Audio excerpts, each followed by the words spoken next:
Olá, seja muito bem-vindo, seja muito bem-vinda. Eu estou peguei as medidas em loco e estou passando para o AutoCAD. Se você quiser me acompanhar, fique à vontade. Aqui nós vemos paisagismo e eu estou criando a área no AutoCAD agora, tá?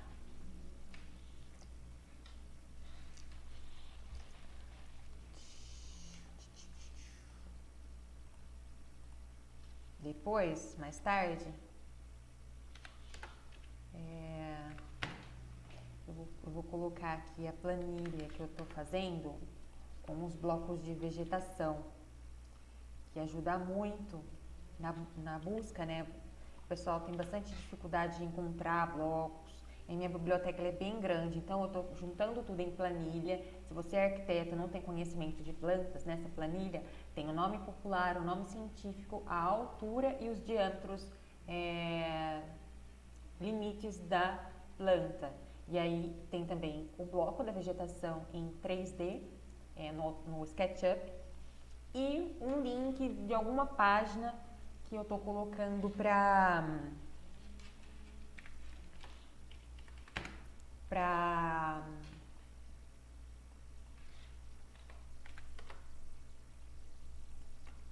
pesquisa, né? Para pesquisa. Então essa aqui é uma planta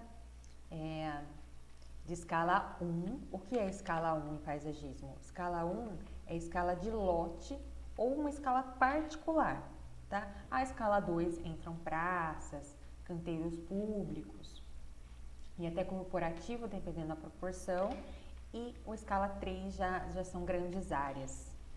Eu sou paisagista, eu trabalho desde 2006 com paisagismo, formei em arquitetura em 2012 e agora estou fazendo a pós em paisagismo. Então, o que eu mais gosto é a escala 1 e a escala 2. A escala 3 eu não me aventuro pelo fato de eu não me sentir segura, né? Então, eu prefiro, assim, meu nicho é a escala, principalmente a escala 1 e a escala 2 também.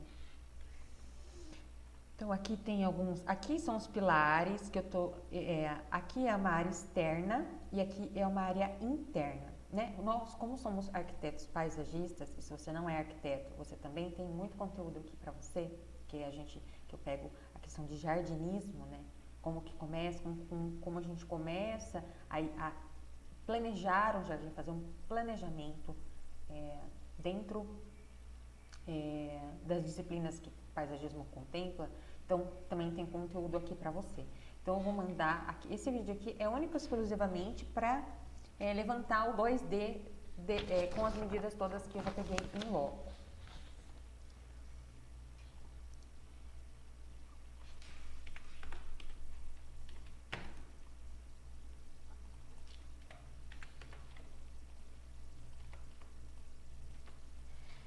E o levantamento é uma fase muito importante, né?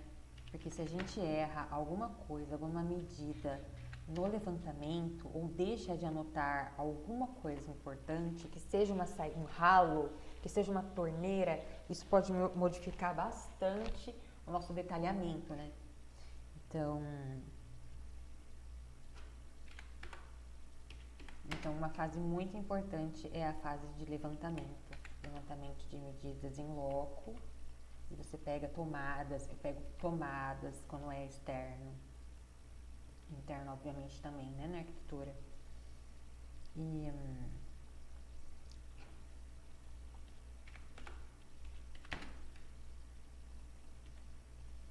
iluminação, para ponto de iluminação, né?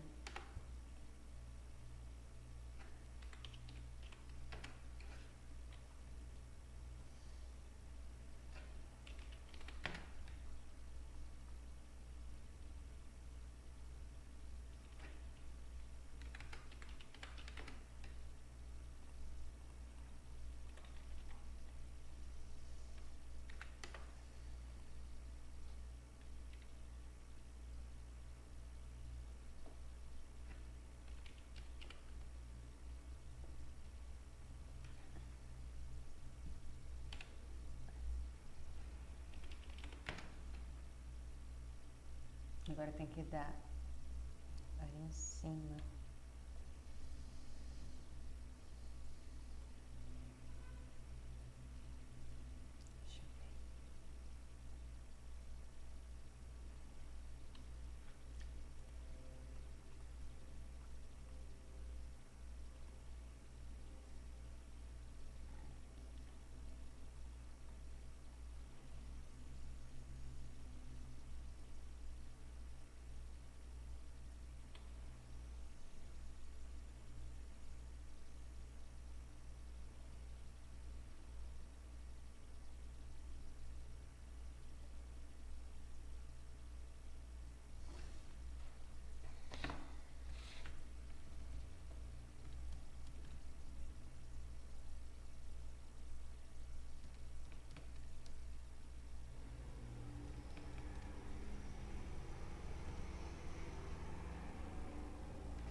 Aqui são blocos de concreto.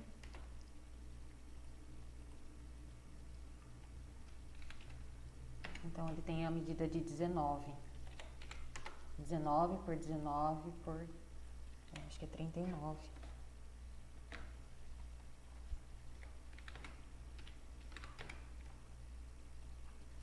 Aqui é uma área gourmet, uma cozinha gourmet. E aí tem a churrasqueira, tem mesas bem grandes, duas mesas de 10 lugares. A gente tem que localizar tudo. Eu, né, tenho que localizar tudo aqui.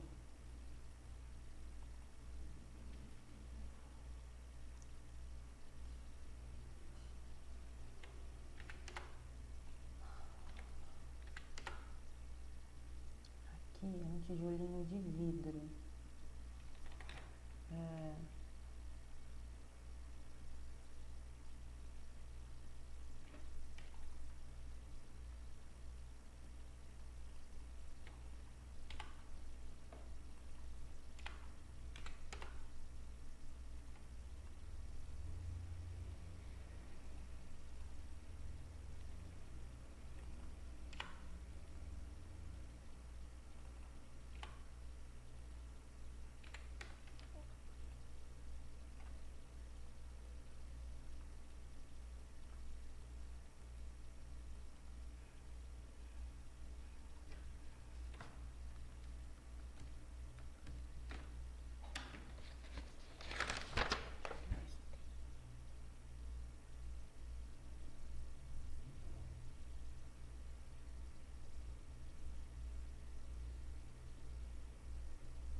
Então, essas medidas aqui, terminei. Essas medidas aqui são as que tem in loco. E o que eu preciso inserir aqui nesse espaço? Eu preciso inserir 2 banheiros, fazer estudo da localização da churrasqueira que está atualmente neste lugar. Aqui também tem um balcão, que eu vou colocar ele aqui agora, balcão alto, e eu vou colocar ele como ilha, uma ilha mesmo, que não tem contato com nenhuma parede. E aí eu vou fazer o estudo da localização da pia, do fogão, e também talvez a possibilidade de não colocar nessa área, e sim aqui, onde vai ter o jardim aqui fora, nessa outra área externa. Tem uma área externa aqui na frente e é nessa outra frente aqui.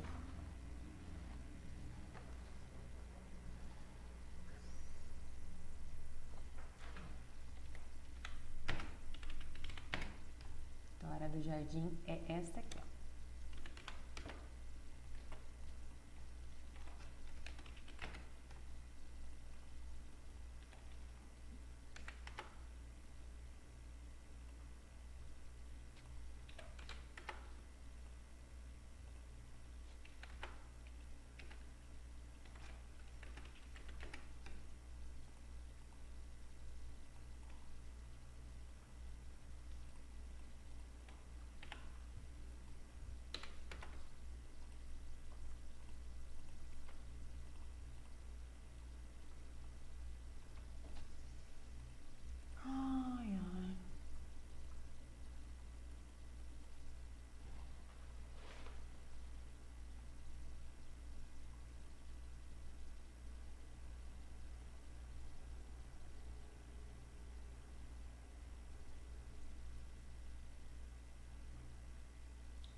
Então, agora eu vou falar como que eu começo os estudos dentro do método PIFTOD, método de criação de paisagens. A gente inicia primeiro observando o que tem, o perímetro que a gente tem e as vistas de onde surge. As vistas, como tem janelas, é onde a gente visualiza, né? A partir de onde a gente visualiza. Então, a gente tem essas 3 janelas, tem a vista dessa sala que está aqui, tem uma sala aqui, né? Que também é uma janela, então uma porta, todos aqui são portas, porta, porta, porta, porta e porta. Então, a vista que se projeta daqui para toda essa área, né? Que é uma vista muito importante.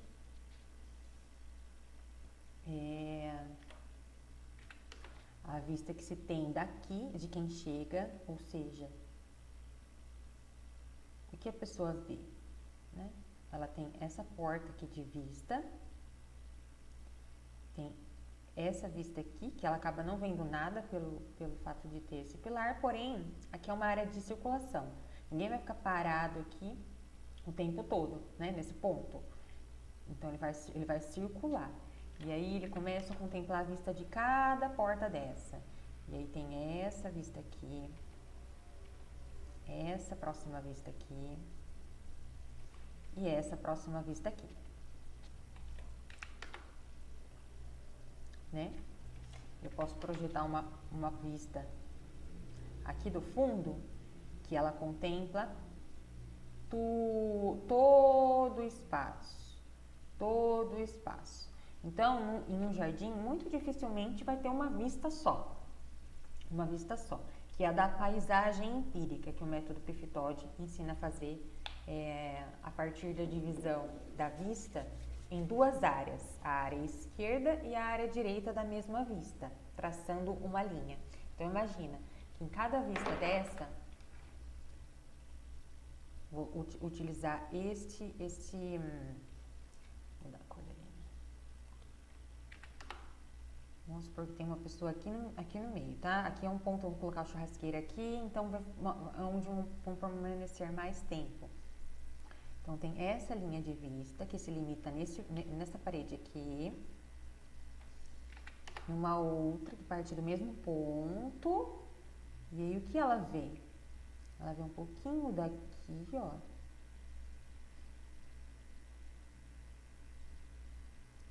E aqui, né? Porém, eu preciso considerar, aqui ela é um ponto cego, ó, porque eu tô vendo o pilar na frente. Aqui também. Então, você vai ver se é necessário, se faz parte da vista ou não. Normalmente é melhor você considerar do que desconsiderar, né? Então, eu vou considerar essa vista aqui. Então, vamos partir do ponto que aqui tem uma pessoa observando a paisagem. Uma pessoa, a cabeça dela aqui, observando a paisagem. Então, traçando uma linha de eixo, que também pode ser chamada de axialidade, a gente tem esse centro, tá? Vamos imaginar que ela está olhando para frente. Então, dentro dessa vista aqui, se a gente for olhar, depois a gente vai partir para o 3D, não é nesse vídeo aqui, mas a gente está partindo do início do método PIFTOD com a paisagem empírica, a gente tem essa vista. Então, é o usuário, o proprietário, o cliente que está partindo da vista, é o receptor. Você é o emissor, nós que planejamos o espaço somos emissores, nós estamos emitindo uma mensagem e o receptor ele vai receber essa mensagem. Então, essa axialidade aqui, o que ela diz o que ela quer dizer? Ela quer dizer que nós vamos planejar a partir do ponto de que? Da neurociência. O lado direito do cérebro, que essa parte aqui, essa parte limite aqui, essa parte aqui, ó, esse limite, né? a gente vai estar trabalhando com o lado emocional. Então, a gente vai trazer mensagens emotivas no posicionamento dos elementos, da vegetação, com relação às formas, às dimensões e a mensagem. Então, a gente vai trabalhar com o lado emocional. Então, no posicionamento dos elementos. Do lado direito, que é esse lado que contempla quase tudo isso aqui, né? Essa vista aqui, se a gente observar, a gente pode trazer ela até um pouco mais para cá, mesmo como um limite. Ali, ó. Aqui, ó. Tá? Ela tava um pouquinho mais para cá. Então, nesse lado esquerdo da vista, de quem tá olhando para frente, é o lado racional. Então, o lado emocional, ele pega a imagem do todo e traça rotas de entendimento. O lado direito, o lado esquerdo, que é o lado racional, ele pega um detalhe, decodifica, vê o que é esse detalhe e aí vai somando outros a partir do seu repertório, ou seja, sua experiência da vida. Obviamente, uma pessoa, ela dificilmente, mesmo que forem irmãos, dificilmente ela vai ter o mesmo repertório que a outra, porque os entendimentos, as compreensões, toda a vida, todas as experiências é diferente, a forma como uma pessoa experienciou um momento, vários momentos, a somatória de todos eles, de outra pessoa, né?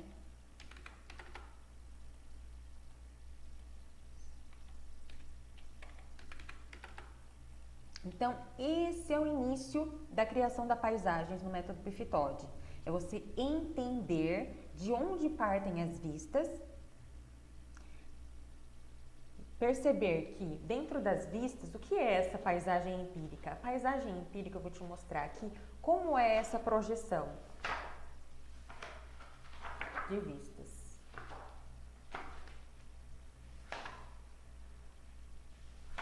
É o homem observando o espaço. Então, tem esse desenho aqui, não sei se você vai conseguir visualizar aqui.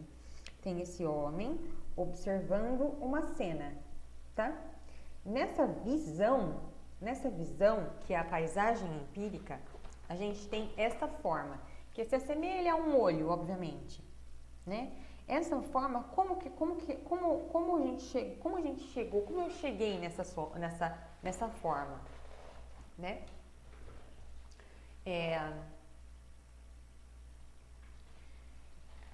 Você pode pegar suas mãos, tá? Pode fazer isso amplamente ou uma medida aqui. Você vai traçar uma forma, você vai desenhar, trazer a sua mão aonde você consegue enxergar as suas mãos, sem que ela suma. Então, com isso, o que a gente percebe? O que eu percebo? Percebo que a gente tem uma elíptica, ou seja, uma circunferência meio que achatada, certo? Então, a gente tem essa forma aqui, sendo que a vista, ela se projeta em um retângulo, mas o que a gente tem controle, o que a gente observa, quando a gente consegue ver, é essa elíptica aqui, que é onde a gente conseguiu traçar a nossa mão. E aí, a partir disso, a gente tem essa axialidade, que é uma linha de eixo, nada além disso. É uma linha de eixo, que aqui eu estou representando por essa linha verde, né? Esses limites aqui, eu estou representando aqui como esse ponto amarelo e a axialidade por esse ponto verde, tá? Sempre a gente está olhando ou no centro, que é o ponto focal, ou para cima ou para baixo, né? Nunca a gente está percorrendo aqui. Por quê? Porque a gente está partindo do ponto que no ponto dos nossos olhos, a nossa íris, né? Que é esse miolo aqui, é íris, córnea, né? Onde a gente enxerga. Íris, se eu não me engano, é a cor, né, do olho. Acho que é. Não sou especialista, não sou especialista em olho de ninguém. Então, A partir daqui, a gente vai começar a pegar dentro do in-loco o que a gente precisa propor de soluções, o que a gente precisa solucionar no espaço, e a gente faz essa leitura empírica, que é trazer experiências para o proprietário, para o nosso cliente, para o receptor da nossa mensagem, e aí a gente conseguir definir pontos de foco, pontos de atenção, criar dinâmica no espaço, para a gente conseguir otimizar melhor esse espaço e evidenciar melhor o nosso trabalho, a nossa forma de atuação no nosso trabalho, né? Eu trabalhei, se você não me conhece, eu vou te falar quem eu sou. Sou uma menina de 34 anos e eu comecei a estudar paisagismo em 2006. Aí depois de 4 anos, eu sentindo que o mercado sempre tem muito trabalho, né? Paisagismo sempre tem muita coisa, muito trabalho, muito cliente, muito proprietário procurando, sempre. Então, eu precisei buscar algo mais. Inicialmente, eu pensei, puxa, acho que eu vou trabalhar com design de interiores, né? Porque alguns clientes pediam com relação à cor, se já vai mudar o jardim, se tem alguma opção de cor, ou alguma coisa, se tem dentro do espaço uma sala, o que eu podia otimizar mais e aumentar o meu repertório de estudos de trabalho. Falei, bom, vou fazer design de interiores, né? Porém, no meio do caminho, no meio do vestibular, aquele vucu-vucu, eu fui receber um convite de fazer arquitetura. Puxa, Larissa, você está fazendo design de interiores? Faz arquitetura. Né? Aqui na nossa faculdade a gente tem também e tá aberto para dar tempo de você fazer a matrícula de vestibular e fazer. Aí eu falei, puxa, acho que é uma boa notícia, acho que eu vou fazer arquitetura. Aí fiz arquitetura, me formei em 2012. Antes disso, fiz um pouco de publicidade, porque eu estava querendo,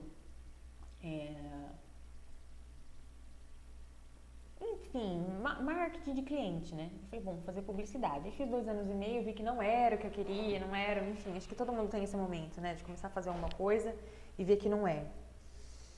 E aí, como eu já era paisagista, falei, bom, a arquitetura vai somar muito. Aí fiz arquitetura e aí fiz alguns trabalhos da escala 1, fiz alguns trabalhos da escala 2. Não me aventuro na escala 3, porque é muito grande, acho que exige questões de biologia, né? De questão de planta, de meio ambiente, né? Então, como eu não tenho essa formação, eu não me aventuro. Eu gosto muito da escala 1 e escala 2, que são de rotatória, de canteiros, de avenidas, de canteiros urbanos, né? Terminal urbano, escolas. Então, já é uma escala mais próxima do que a vivência do dia a dia, né? Que eu gosto muito de criar vivência.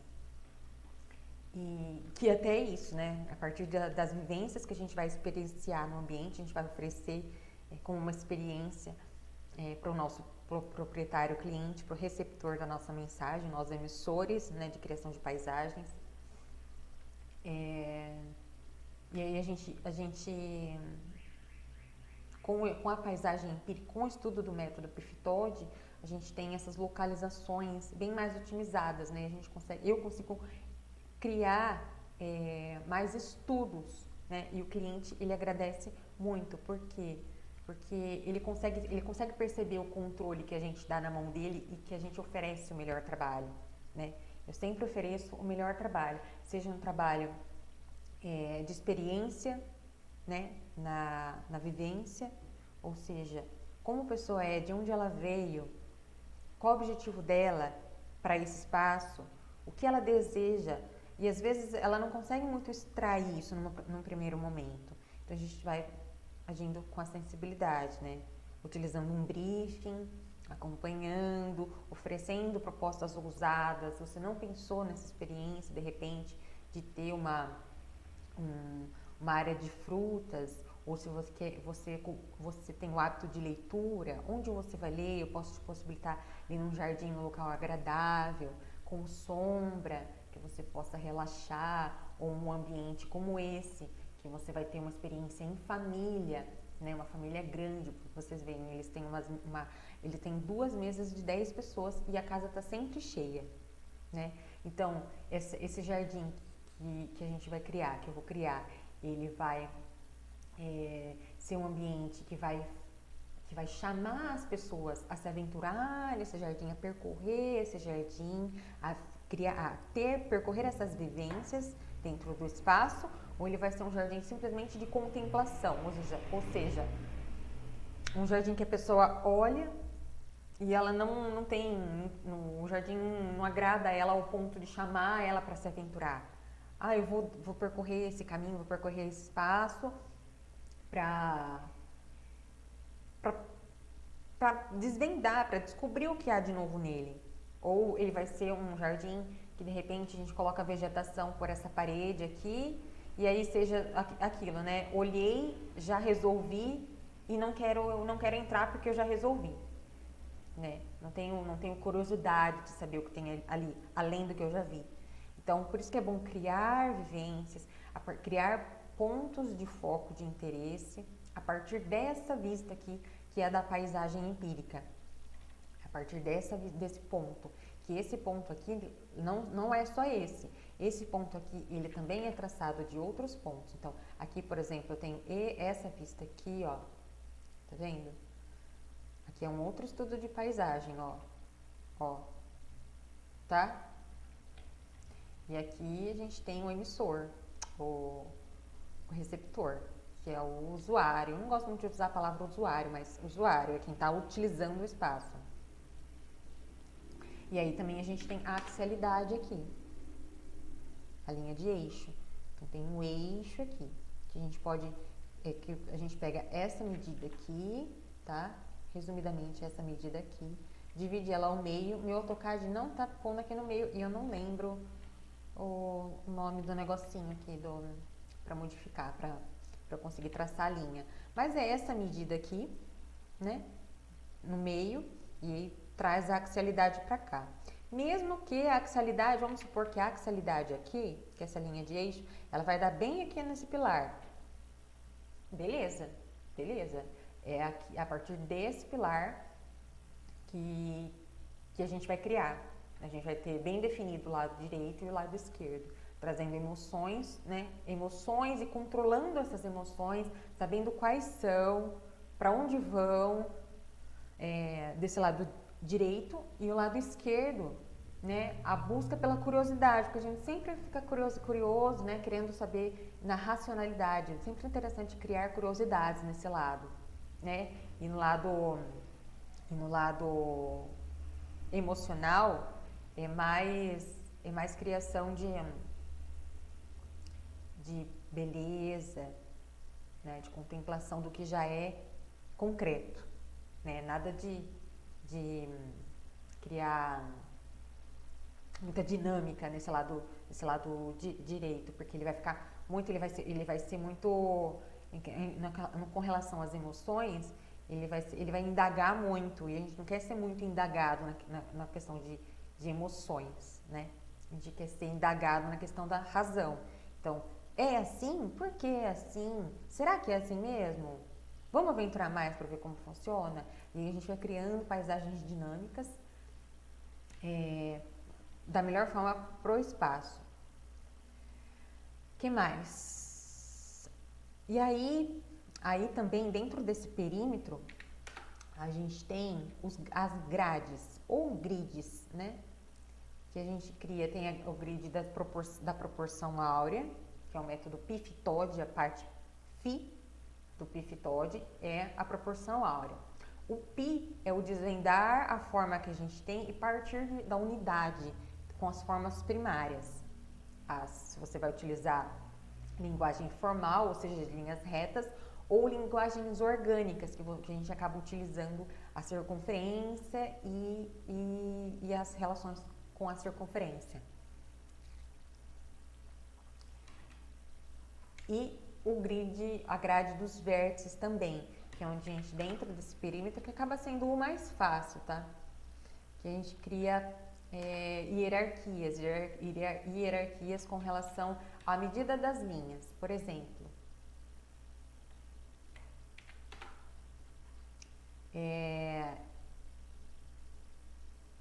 aqui a gente tem os vértices. Quantos vértices a gente tem? A gente tem um, que são as pontas, tá? Pontas, junções de paredes. Pode ser, por exemplo, ou quinas de deck, ou quinas de grama, enfim, onde tem algum ponto de vértice.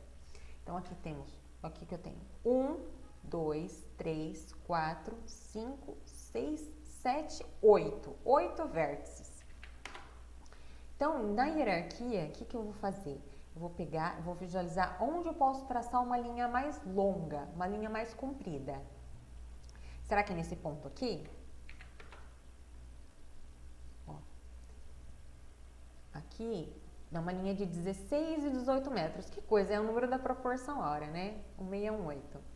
Ó, aqui, será que é aqui? 15. Eu acredito que seja essa aqui mesmo, porque essa nunca que vai ser, 7 metros. Então, a linha mais longa tá essa aqui.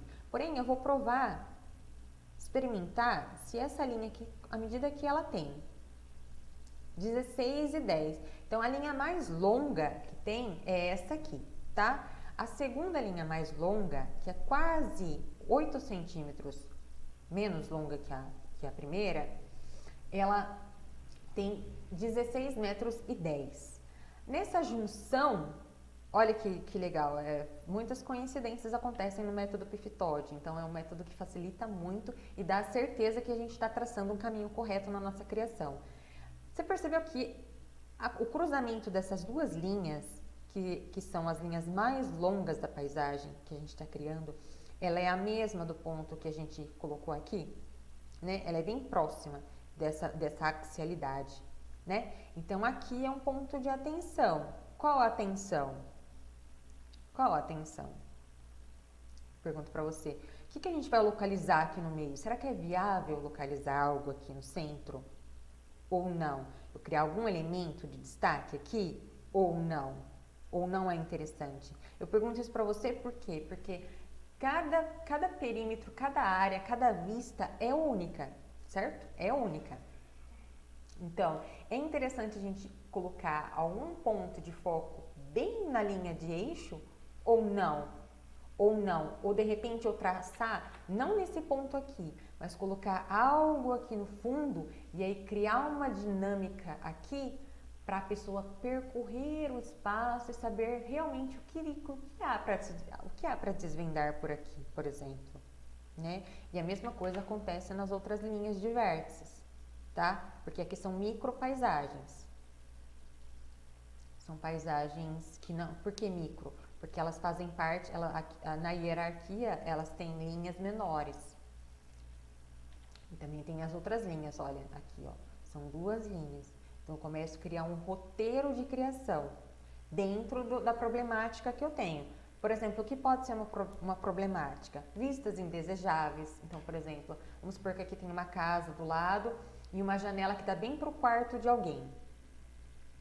Inclusive, nessa casa tem uma janela bem próxima dessa área aqui, que ela consegue visualizar para dentro, e aqui também, daqui é possível visualizar o quarto, né, dentro do quarto. Então, isso é uma vista indesejável? Vista de varal é desejável? Não é desejável? Então, qual estratégia a gente vai criar para camuflar essa vista? Para que eu tenha uma experiência diferente, que eu não veja uma janela de alguém, ou até da própria casa, que eu não tenha essa vista, mas eu camufle ela a ponto do jardinismo, do paisagismo, ele trazer uma nova experiência, né? Uma nova vista, uma nova vivência para esse espaço. Então, onde a gente vai localizar tudo isso? Então, por isso que eu gosto muito de utilizar grades. Essa necessidade surgiu justamente do fato de que eu não queria soltar planta no espaço. Aonde você vai pôr isso aqui? Vou colocar uma árvore ali, vou colocar uma vegetação mais baixa nesse lugar. Por quê? Porque eu achei interessante, porque eu achei que vai ficar legal. Não, eu senti a necessidade justamente de criar racionalmente o que eu estou criando. Então, se é algo paisagismo, se é um jardim, não importa se é de 1 metro quadrado, não importa se é de 10 mil metros quadrados, eu queria criar racionalmente.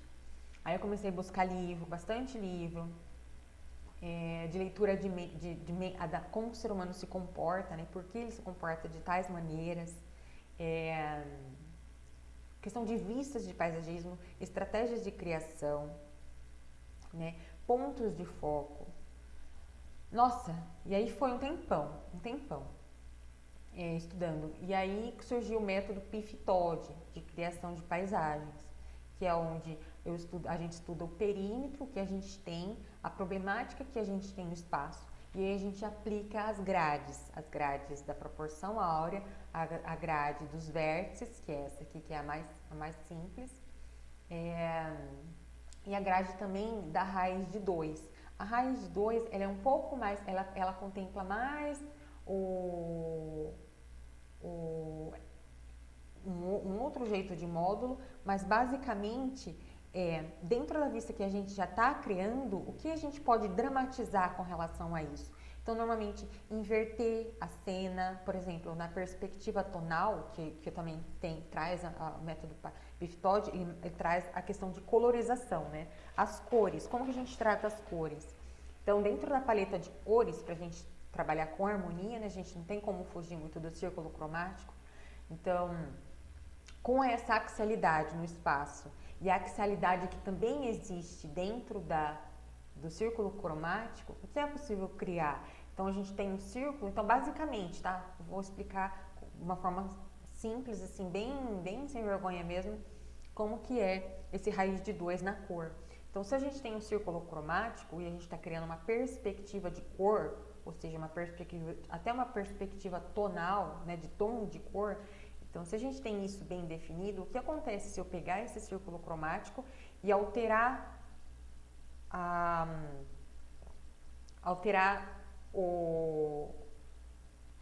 como fala?